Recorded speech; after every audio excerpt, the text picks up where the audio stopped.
joining us for this edition of Booster Blasts, where we answer all of your top HR-related questions. I'm Katie Cummins, and I'm an HR consultant with HR Boost. Thank you for joining us for today's edition. So today's question is, how do we virtually onboard our new employees during these remote times?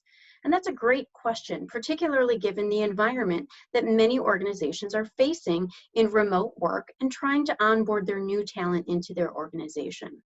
Onboarding new employees into your company is one of the most critical and crucial factors where you can set your employees and your company up for success and give them a path to success within your organization.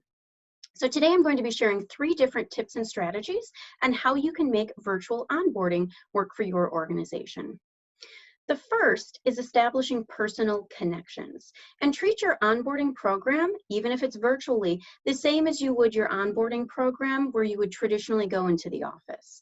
So where handshakes and office tours have been replaced by remote environments and situations, you want to make sure that you're still providing that red carpet treatment to your employees.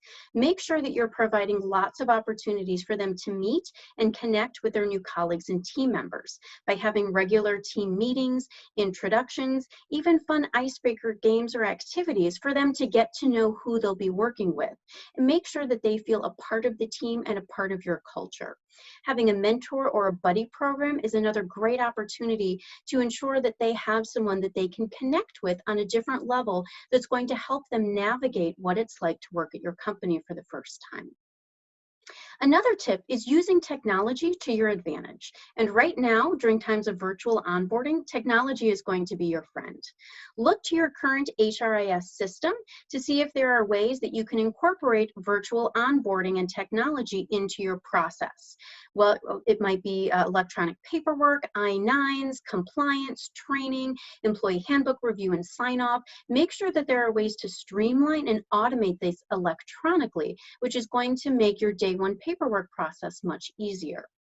The other thing, of course, is using technology to your advantage in terms of meetings, whether it's Zoom, Google Hangouts, Microsoft Teams. Of course, there are a million different platforms out there. Make sure that you're using those same platforms to be able to schedule meetings for your employees to be able to connect, have regular team communication, or make sure that they're a part of all of those different activities that are going on with your company, and do them virtually instead of in person. The last tip and strategy is really creating a roadmap for success, but also not being afraid to veer from that roadmap as needed. So setting your new hire up for success, making sure to outline what that looks like in the first 30, 60, 90 days. Having regular checkpoints along the way to make sure that they're meeting the people that they need to meet. They're getting set up with the tools and resources that they needed in order to perform their job. But again, also not being afraid to veer from time to time from that roadmap. These are unprecedented times, and in onboarding talent virtually, there may be some challenges as well. So maybe taking a step back from our current process and factoring a bit more time. Frankly, it may take people a little bit more time to get up to speed when they're in a virtual environment than it would be if they were in your office and a part of training programs or face-to-face meetings. So it's okay to veer from that, to change the plan a little bit, to create some curves and things of that in your roadmap for success. And it's also okay if it may take a little bit more time, as long as your new hire is getting the support and the resources they need in order to get up to speed. I hope that answers your question, and thank you so much for joining us today. Again, please feel free to send all of your questions our way, and we will answer them on the next edition of Booster Blasts. Thanks so much, everyone. Have a great day.